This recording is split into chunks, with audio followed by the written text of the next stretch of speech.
I'd just like to point out, Count, that the reason that we're having to change the order today is because of events that occurred last night where speakers didn't show up, and the public service pay bill legislation fell, even though many of the groupings in this House had never even got to speak once on that very, very important piece of legislation. Now, that's a disgrace, right? It's a disgrace. Now, I want to commend Deputy Smith from the Labour Party for going around and making his apologies about Deputy Nash not being there for his slot.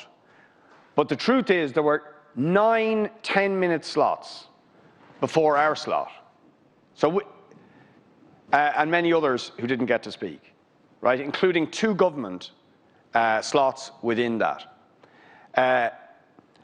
So people who fully expected they would be speaking on that bill today, who couldn't have possibly imagined they would have been required to speak last night, have now lost the opportunity to speak at all on the public service pay bill legislation.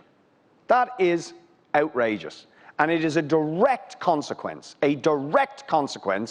of something we warned against when the government changed the speaking order, so that there would be multiple government slots punctuating the order of speeches before most of the party and other groups in this House get to speak. We told you this would happen.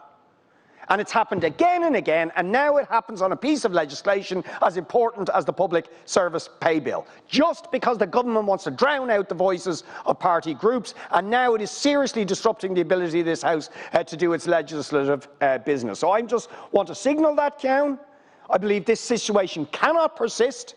The government have been smirking behind the scenes about, how they've essentially drowned out the opposition. We told you this would happen, and now it's happening again. And I just say, finally, Count, we asked for longer time on the scandal of the HSE keeping secret files and vulnerable children and families. We now have extra time, and I think the government should give us additional time to make up for what you did last night. For the consequences of your actions in terms of what happened last night, to give us some extra time on the HSE Department of Health scandal of keeping secret files on families.